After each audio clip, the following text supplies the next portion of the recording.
네, 안녕하세요. 학부 모의고사 68회차 해설 강의 시작하겠습니다. 오늘은 문제가 2페이지밖에 안 되죠. 문제는 짧았으나 결코 해설은 짧지 않은, 문제가 짧았지만 결코 문제가 쉽지 않은 회차였습니다. 1번부터 보겠습니다. 통치행위에 대한 설명으로 옳은 것과 옳지 않은 것을 보기에서 바르게 조합하면. 기억. 한미연합 군사훈련의 일종의 2007년 전시 증원 연습. 한미 합동 군사훈련 같은 경우는요, 6.25 끝나고 한미 상호 방위 조약이 체결되고 나서 계속 실시되었던 거거든요. 그렇기 때문에 2007년에 실시된 것도 매년 연례적으로 실시하는 훈련이에요. 그렇기 때문에 새삼스럽게 통치행위에 해당한다고 볼 수 없죠. 통치행위는 무언가 비상적이고 특별한 이벤트라 해야 되거든요. 자, 니은이요. 외국의 국군의 파견 결정. 이거는 상시적으로 이루어지는 게 아니죠. 이건 정말로 뭔가 비상적인 이벤트였고, 이거 노무현 정부 때 이라크 해외 파병 얘기하는 것이고, 통치행위죠. 고도의 정치적인 판단이 요구되기 때문에 원칙적으로 사법심사가 자제되는 거죠. 한편 니은을 미음과 연결 지어볼까? 통치행위로 인정되면 여러분 사법심사가 불가능한 게 아니에요. 니은에 나와 있다시피 원칙적으로 자제될 뿐입니다. 티그시오. 남북 정상회담 개최는 통치행위죠. 대북 송금 행위는 통치행위 수반하는 행위로서 통치행위 부수하는 행위는 통치행위가 아니기 때문에 사법심사가 가능하죠. 결론은 뭐였어?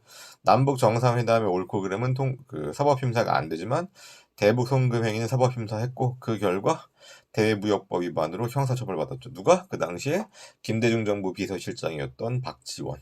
그리고 나중에 또 박지원에 대한 사면권의 행사가 이루어져서 역시 사면권의 행사도 통치이고. 자, 리리어. 서운 취소는 훈장을 부여했다가 취소하는 거죠. 이게 대통령 국가원수로서 하는 행위인 거 맞거든요. 근데 이게 사법심사를 자제해야 되는 정도의 고도의 정치성을 띈 행위라고 볼 수는 없기 때문에 사법심사가 가능하다 그랬습니다. 그럼 이때 피고는 누가 되는 겁니까? 대통령이 되는 겁니다. 그럼 원래 대통령의 공무원에 대한 처분의 경우에는요, 소속 장관이 피고가 되는 거거든요. 근데 서운 취소는 일반 국민에 대한 처분이죠. 그렇기 때문에 피고가 대통령이 되는 겁니다. 그 다음에 2번 보겠습니다.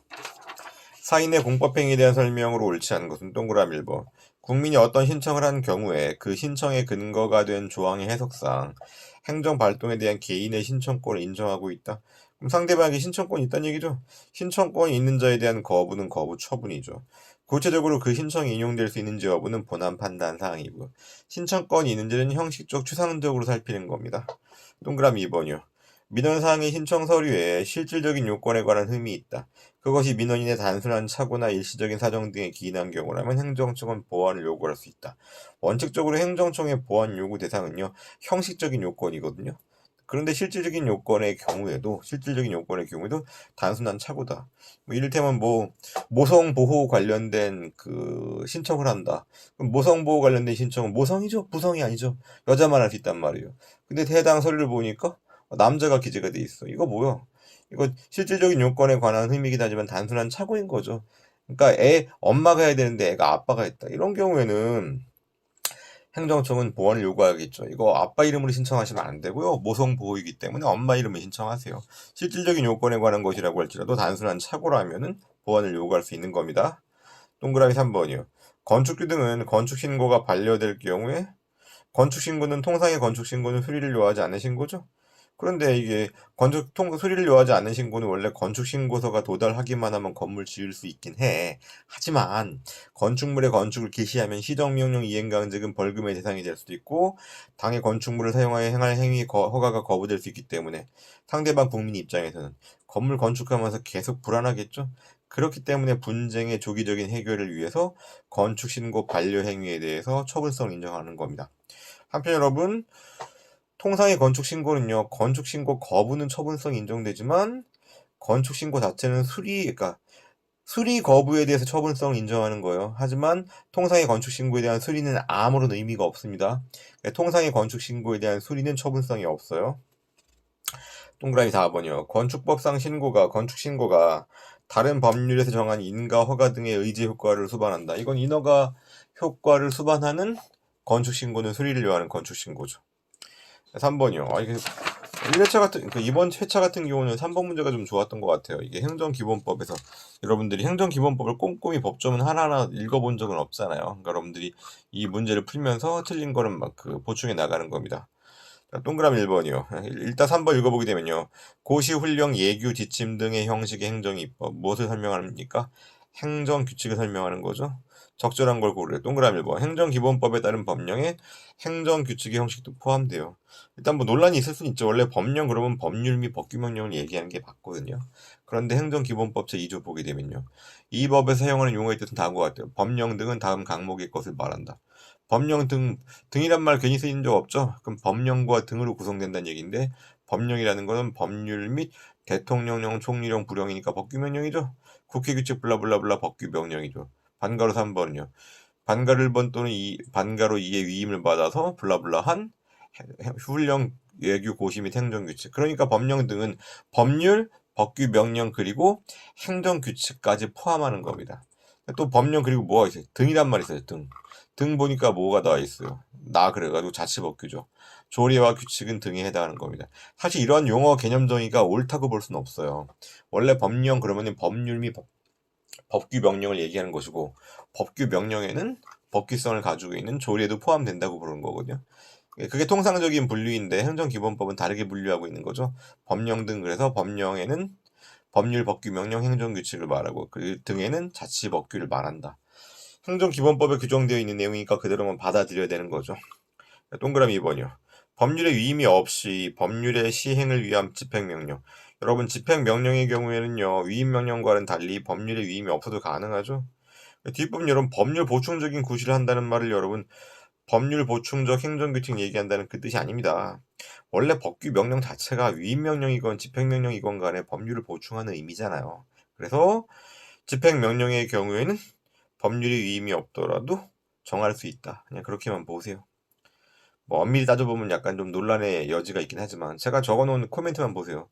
집행명령은 법규명령이긴 하지만 헌법이나 상위법령의 명시적 위임이 없더라도 직권으로 발할 수 있다. 그 내용 그대로 받아들이시라고요. 동그라미 2번. 그래서 법률의 위임 없이도 가능하다. 그 다음에 동그라미 3번이요. 산업자원부고시. 고시라고 나왔으니까 행정규칙이죠. 그런데 법률의 위임에 따라 법규명령으로서 효력을 가지고 김포시장이 위 산업자원부 고시 위임에 따라 그와 결합해서 세부적인 기준을 정한 경우. 그러면 보면 산업자원부 고시 행정규칙도 법령 보충적인 행정규칙이고 김포시장이 정한 세부적인 기준도 상위 법령과 결합해서 세부적인 기준을 정하는 결합하고 있다. 이것도 역시 법령 보충적인 행정규칙이고 동그라미 3번의 경우는 여러분 어때요? 법령 보충적인 행정규칙이 무려 2개가 있는 겁니다. 동그라미 4번이요. 행정규칙의 내용이 상위 법령에 반한다. 그럼 법질서의 통일성과 모순금지 원칙에 따라서 법규적인 성질을 인정할 수 없고 그리고 이게 상위법에 반하면 여러분 어때요? 효력 자체를 부인해야겠죠? 행정 내부적 효력도 인정할 수 없다입니다. 사실은요. 문제 중에서요. 그 상위법에 반하는 행정규칙은 행정 내부적 효력만 가질 뿐이고 법규적인 성질은 인정되지 않는다라는 선지도 있었어요. 옛날엔요.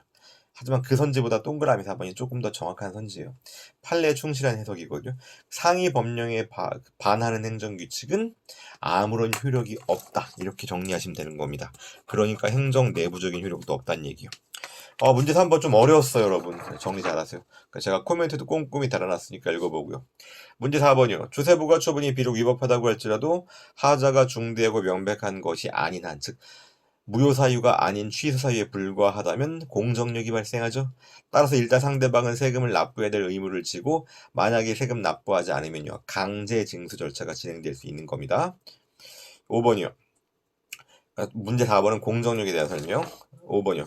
행정행위의 직권 취소와 철회에 대한 설명으로 옳지 않은 것은 동그라미 1번. 취소 소송이 진행 중이더라도 처분권자는 위법한 처분을 스스로 직권으로 취소할 수 있죠.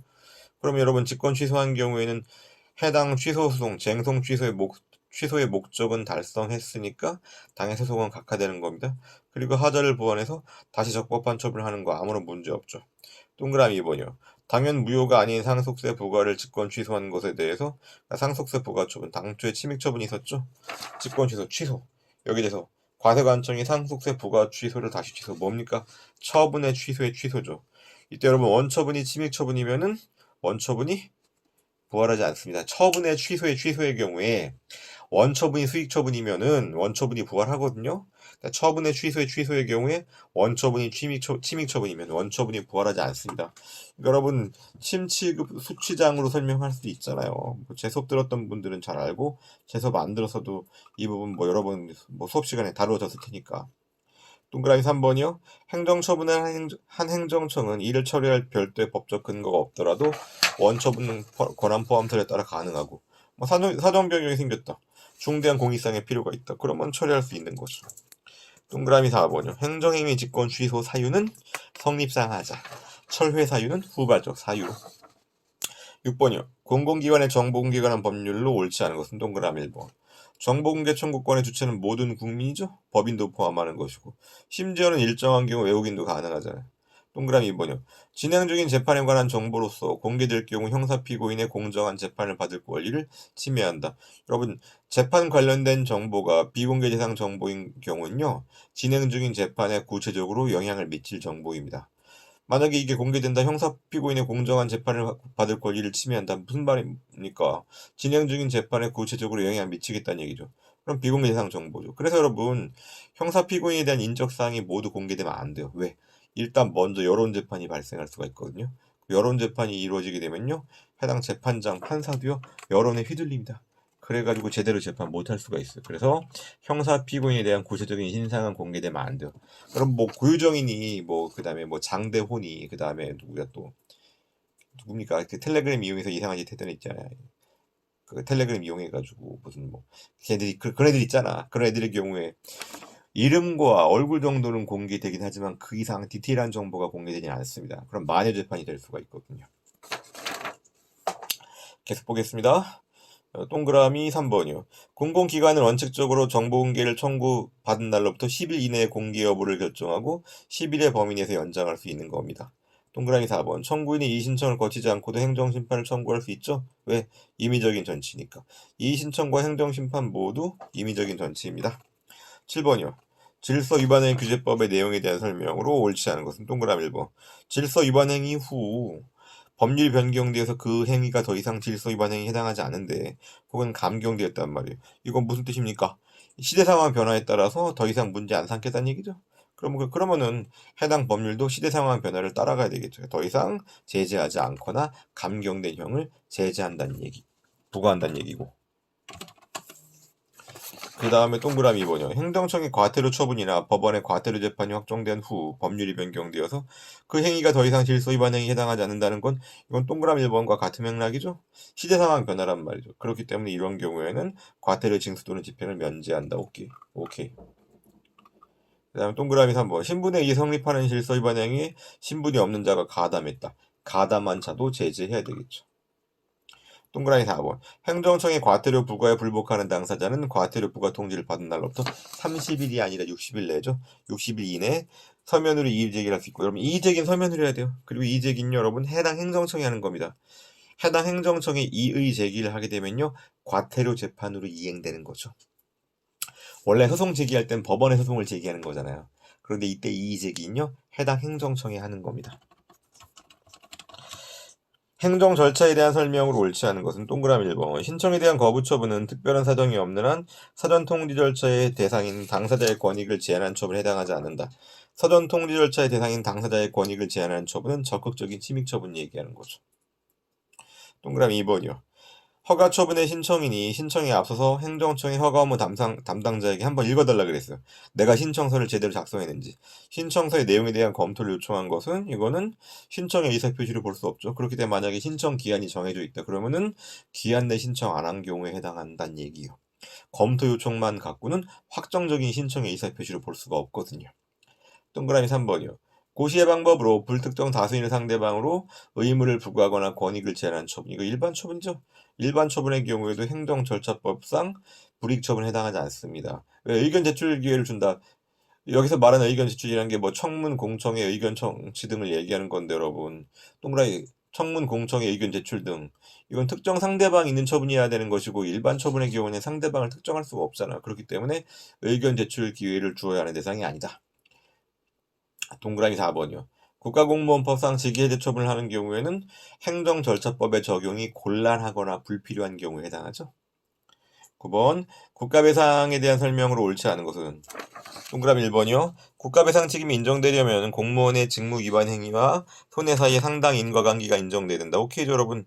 결과가 공무원의 직무 위반 때문에 발생한 것이 아니다. 그러면 국가배상 책임이 인정되지 않겠죠. 공무원에게 직무상 의무를 부과한 법령이 단순히 공공의 이익을 보호하는 것이 아니고 사익을 보호하기 위한 것, 사익 보호성까지 인정돼야 된다고요. 사익 보호성이 인정되지 않는다면 배상 책임이 인정되지 않는다. 여기 뭐 상당 인과관계가 나온 게 약간 좀 못마땅하긴 한데 여러분 이렇게 쉽게 생각하시면 돼요. 사익 보호성이 부정되면 국가배상 청구권의 원고적격이 인정되지 않는다. 네, 계속 보겠습니다.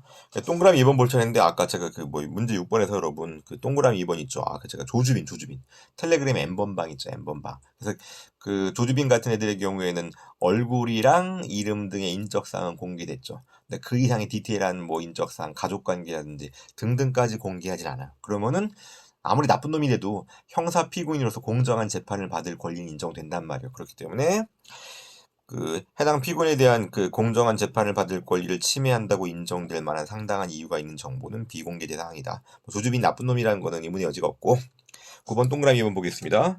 공무를 위탁받아서 실질적으로 공무에 종사하고 있더라도 그 위탁이 일시적이고 한정적이다. 공무 탁사인인데 이게 일시적이고 한정적인 경우 뭐 생각납니까? 교통할아버지 생각나는 거죠? 교통할아버지의 경우에도 국가배상법상 공무원에 해당했습니다. 동그라미 3번 국가배상 공무원의 직무상 불법행위 즉 법 위반이 있어야 돼요. 이때 법령 위반의 의미를 판단할 때는 형식적인 의미의 법률이나 법규명령 법령 위반한 경우뿐만 아니라 우리가 알고 있는 일반 원칙, 인권, 존중, 권력남용 금지, 신의성실과 같이 공무원으로서 당연히 지켜야 될 원칙, 법원칙을 지키지 않은 경우도 포함하는 거죠. 동그라미 4번이요. 어떠한 행정처분이 나중에 항고소송에서 취소가 되었어. 그럼 이건 위법한 처분이란 얘기지. 이것만으로 곧바로 공무원의 고의고하실을 인정할 수는 없어요. 어떤 사례 생각하면 되는 겁니까? 자, 현재 시행 중인 법령에 근거해서 처분을 했는데 나중에 그 법령에 대해서 법규 명령에 대한 위헌 심사 결과 법령이 상위법에 반한다 그래서 처분이 취소가 되었다. 이건 처분이 결과적으로 취소가 되긴 했지만 그 법규 명령에 근거해서 공무원이 업무를 집행할 당시에는 아직 위헌이라고 판단 안 받았잖아. 그렇기 때문에 당시에 존재하던 법령에 따라서 업무를 처리한 공무원에게는 고의과실이 없는 거죠. 자, 10번이요. 취소 소송의 대상에 대한 설명으로 옳은 것은 동그라미 1번. 판례는 행정심판의 재결의 이유 모순이 있다. 이거 재결 고유의 하자를 얘기하는 거죠. 재결 취소 소송에서만 다툴 수 있는 것이고 원처분 취소 소송에서는 원처분의 위법성만을 다투야 되는 겁니다. 동그라미 2번이요. 10번 동그라미 2번 좀 어려웠어요. 판례는 기본적인 사실관계 동일성 여부를요. 처분의 동일성 여부의 기준으로 봐요. 이렇게 딱 되게 짧은 문장인데 내용이 많은 걸 담고 있습니다. 해당 코멘트 한번 보세요. 10번의 동그라미 2번 보니까 기본적인 사실관계 동일성 여부 논의하는 경우가 두 가지가 있거든요. 처분 사유 추가 변경에서 한번 논의하고 판결의 기속력의 범위에서 논의를 하는데 이 문제는요. 판결의 기속력의 범위와 관련된 겁니다. 밑에 제가 코멘트 달아놓은 거 보세요. 내가 영업허가 신청했거든요. 근데 행정청이 영업허가를 거부했단 말이에요. 그 이유가 뭐냐면요. 소방법 위반이래. 난 억울해. 소방법 위반은 사실이 없거든요. 거부 처분 취소송 제기했습니다. 법원이 인용 판결을 내렸어. 저 사람은 소방법 위반 사실이 없다. 그랬단 말이에요. 근데 행정청이 웃기지 마. 너는 그래도 소방법 위반했어. 라고 얘기하면서 기본적인 사실관계가 동일한 사유로 다시 거부 처분을 반복한다면 이건 동일한 처분의 반복이죠. 기소력에 반한단 말이에요. 반면에 행정청이 기본적인 사실관계가 상이한 사유. 너 소방법 위반한 적은 없지만 건축법 위반했잖아. 다른 기본적인 사실관계가 상이한 사유를 이루 그래서 너는 영업허가 안 돼. 제처 거부를 한다. 이거는 거부라는 결과는 동일하지만 동일한 처분이 아니죠. 그렇기 때문에 기소력에 반하지 않는 겁니다. 그래서 기본적인 사실관계가 동일한지 여부에 따라서 동일한 처분인지가 달라지는 겁니다. 그냥 반복된 거부라고 하더라도 여러분 항상 동일한 처분이 아니에요. 그 거부의 사유를 갖고 판단해야 돼요. 동그라미 3번. 중앙행정기관이 취소 소송의 피고가 되는 경우에는 대법원 소지지를 관할한 행정법원. 언제는 쳐볼까요? 서울행정법원이죠. 서울행정법원에 소송을 제기할 수 있다죠. 이를테면 여러분 교육부 장관의 처분이다. 교육부 장관 중앙행정기관이죠. 어디 있어요? 세종시에 있죠. 피고 소지지 법원은요. 세종시를 관할하는 법원은 대전지방법원 행정부요. 대전지방법원 행정부에도 소송을 제기할 수 있고 서울행정법원에도 소송을 제기할 수 있는 겁니다. 동그라미 4번이요. 취소 소송의 관련 청구 소송과의 병합은 원시적 병합과 추가적 병합이 모두 가능해요. 원시적 병합은요, 소송 제기 당시부터 합치는 거고, 추가적인 병합은요, 이미 제기된 소송을 소제기 이후에 소송 계속 중에 합치는 것을 말합니다. 다 가능하고. 10번까지 좋았던 문제 한번 체크해 볼까요? 문제 10번 좋았죠? 문제 10번 좋았고, 또 뭐가 좋았죠? 앞에 살펴본 그 다음에 문제 3번 좋았습니다. 여러분들이 문제 10번과 문제 3번은 꼭 잘 정리하시기 바랍니다. 다른 것도 중요했고요.